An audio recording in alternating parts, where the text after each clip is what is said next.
మీనం వారికి గనక చూసుకున్నట్లయితే ప్రస్తుతం మీకు ఎల్నాడ్సిన ఒకటి నడుస్తుంది. కాకపోతే ఒక లక్కీ ఏంటంటే ఇంతకాలము చతుర్థ భావంలో ఉండేటువంటి గురువు పంచమ భావంలోకి వెళ్తున్నాడు.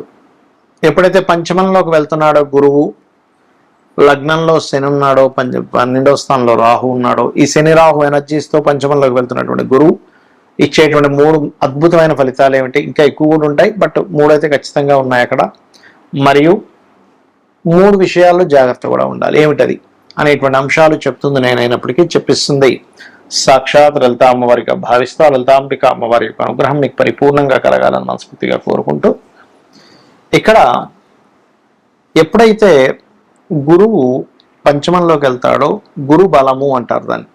ఎటువంటి గురు బలము అంటే కొన్ని శుభకార్యాలు ఇంట్లో జరగడానికి, అదేవిధంగా సంతానాన్ని పొందడానికి, తీర్థయాత్రలు క్షేత్రాల దర్శనానికి, ఇవన్నీ కూడా శుభ ఫలితాలేనండి. ఎందుకంటే మనం ఒక తీర్థయాత్రకు వెళ్తున్నాము, ఒక క్షేత్రానికి వెళ్తున్నామంటే అక్కడ ఉండేటువంటి దేవతా అనుగ్రహాన్ని మనం పొందుతున్నాం. దేవతా అనుగ్రహం పొందుతున్నామంటే దానంత శుభం మరొకటి లేదు, గుర్తుపెట్టుకోండి. కాబట్టి ఈ రకంగా సంతానము మరియు అదేవిధంగా క్రియేటివ్ ఫీల్డ్లో, ముఖ్యంగా సినిమా ఫీల్డ్లో ఉండేటువంటి వారి కొత్త అవకాశాలు. మరి ఏలినాటి శని నడుస్తుంది కదా అని మీకు సందేహం కలగవచ్చు. ఏలినాటి శని నడుస్తున్నప్పటికీ గురువు దృష్టి ఉన్నప్పుడు ఆ శని ప్రభావం తగ్గుతుంది. ఇంతకాలం ఏలినాటి శని రాశిలో ఉంది కదా అనేటువంటి భయం కాస్త తగ్గుతుంది మీకు. అంటే పనులు కదలకుండా స్ట్రక్ అయిపోయినటువంటివి, అసలు ముందుకు కదలనటువంటివి ఏవైనా సరే ఇక్కడ కాస్త కదలిక అనేటువంటిది వస్తుంది దీనివల్ల. మరి జాగ్రత్తలు ఏమిటి? ఇక్కడ 12లో రాహు ఉన్నది, విదేశీ యోగం ఉందని చెప్పుకున్నాము. అయితే ఇక్కడ ఏంటంటే పంచమంలో గురువు శని రాహు ఎనర్జిస్తూ ఉన్నప్పుడు మీకు స్నేహితులు గానో, ప్రియుడుగో లేదా ప్రియురాలు గానో, అంటే లవర్లు గానో పరిచయం అయ్యే విషయాలు వ్యక్తుల్లో మొదట చాలా మంచి వాళ్ళు, అసలు వీళ్ళని ప్రేమించకపోతే మనకెందుకు, వీళ్ళు ఇలాంటి వాళ్ళు ఫ్రెండ్షిప్ లేకపోతే మనకెందుకు అనేటువంటి సిచ్యువేషన్స్ మీకు క్రియేట్ అవుతే అలా కనిపిస్తుంటుంది ఒక మాయలాగా. తీరా అది ఆ యొక్క లవ్ని మీరు ఓకే చేసిన తర్వాత, మీనం వారు గుర్తుపెట్టుకోండి, ఓకే చేసిన తర్వాత అక్కడి నుంచి మీకు ఏంటనే ఇలాంటి వ్యక్తిగా నేను ఓకే చెప్పాను, ఇంత మాయ ఇంత మోసం అనేటువంటిది బయటపడుతుంది. కాబట్టి ఖచ్చితంగా ఇటువంటి ట్రాప్స్లో మనం పడుతున్నామా ఏంటనేటువంటి విషయాన్ని గుర్తెరగండి దయచేసి.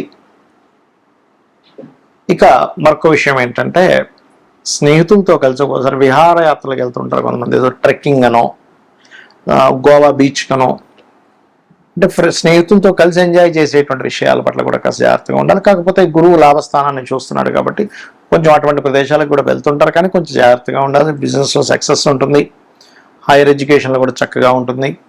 అయితే ఏలినాటి శని ప్రభావం కూడా తగ్గడానికి కొన్ని టిప్స్ ఉన్నాయి. ఏమిటది అంటే మీరు మధ్యాహ్నం పూట నిద్రపోకండి దయచేసి. యువకులు అయినట్లయితే, ఏజ్డ్ పర్సన్స్, చిన్నపిల్లలు, స్త్రీలు పొద్దున్నే లేస్తారు కూడా, వాళ్ళకు ఒక అరగంట సేపు నాప్, స్లీప్ ఏదో అంటారు, అలాంటివి పర్లేదు. కానీ యువకులుగా ఉండి మాత్రం మధ్యాహ్నం నిద్రపోతే శని ఎక్కడా కూడా మీకు సపోర్ట్ చేయడు. కర్మ మందుడు కాబట్టి మందత్వంగా మనకి ఆ యొక్క కర్మ బద్దకించడం ద్వారా కొన్ని కోల్పోతాం. ఇది బాగా గుర్తుపెట్టుకోండి. శనివారాలు కాస్త ఒంటికి శుభ్రంగా నువ్వుల నూనె రాసుకొని అభ్యంగా స్నానం చేయండి, అంటే నలుగు పెట్టుకొని స్నానం చేయండి. మరొక విషయం ఏంటంటే ముసలి వాళ్ళకి లేదా కార్మికులకి, కర్షకులకి, మీ కింద పనిచేసేటువంటి వారి కోసం ఏదో ఆనందంగా ఏదని ఇవ్వండి. ఖచ్చితంగా మీకు అన్ని విధాలా బాగుంటుంది. గురువు కర్కాటక రాశిలోకి మారుతూ ఈ సంవత్సరం, మనకు పోయిన సంవత్సరం ఎలా అయితే వృషభంలో ఉన్నటువంటి గురువు మిథునంలోకి, మిథునం నుంచి మరలా కర్కాటకంలోకి వెళ్ళి మళ్ళా కర్కాటకం నుంచి మిథునంలోకి వచ్చి కూర్చున్నాడు. ఈ సంవత్సరం కూడా 3 రాసులు, అంటే ఆయన మిథునంలో ఉన్న గురువు ఇప్పుడు మనకి కొత్త సంవత్సరాన్ని మిథునంలో ఉన్నాడు. అలాగే కర్కాటకంలోకి వస్తున్నాడు జూన్ 2కి, నవంబర్ 1కి అలాగా సింహంలోకి వెళ్ళి కేతుతో కనెక్ట్ అవుతున్నాడు. దీనివల్ల దేశకాల పరిస్థితుల్లో ఎందుకు ఇంత ఇబ్బంది? ఎందుకంటే గురువు ఉచ్చస్థానంలోకి వెళ్తుంటే ఇబ్బంది ఏంటండి? నేను చాలా రోజుల క్రితం చెప్పాను ఏమండి, గురువు కాదు, గురువు యొక్క స్వరూపం పూర్తిగా పాడైంది అని. అందుకే చూడండి, విపరీతమైన ఎండలు, విపరీతమైనటువంటి వర్షాలు, ఒక రకమైనటువంటివి అన్నీ కూడా చెప్పుకున్నాం, మన యూట్యూబ్ ఛానల్లో ఉన్నాయి. అదేదో అంటే విపత్తు వచ్చేస్తుంది అనేటువంటివి మనం వింటూ ఉన్నాం వార్తలు. ఎందుకు కారణం ఏమిటి అంటే సర్పదోషాన్ని ఇన్నర్గా క్రియేట్ అవుతుంది అక్కడ. సర్పదోషం ఎలా క్రియేట్ అవుద్ది? రాహు వల్ల, కేతువు వల్ల రాహుకేతులు ఇంకొక గ్రహంతో కంజంక్షన్లో ఉన్నప్పుడు సర్పదోషాలు క్రియేట్ అవుతూ ఉంటాయి కదా. రైట్. అయితే ఈ కంజంక్షన్ విషయంలో ఇక్కడ ఒక మంచి కంజంక్షన్ కూడా ఉంది, అది కూడా ఏంటో చెప్తాను. ఒకటి, కర్కాటక రాశిలోకి జూపిటర్ ఎంటర్ అవుతున్నందుకు జల ప్రళయాలు,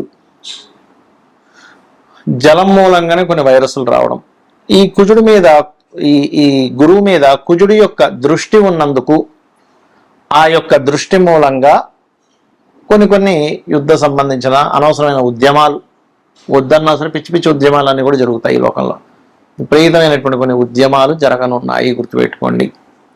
అవి తలా తోకా లేనటువంటి ఉద్యమాలు. అనవసరంగా ఎందుకు చేస్తున్నారు ఇప్పుడు ఈ ఉద్యమం అనుకోవడం. కొన్ని మంచివి కూడా జరుగుతున్నాయి, మంచిగా ఉండవని నేను చెప్పట్లే. పాపం వాళ్ళ న్యాయం కోసం పోరాడేవి కూడా ఉంటాయి, అందులో ఉండవని నేను చెప్పట్లేదు. ఎందుకంటే కుజుడు ఓన్ హౌస్లోకి ఉండి గురువుని చూస్తున్నాడు.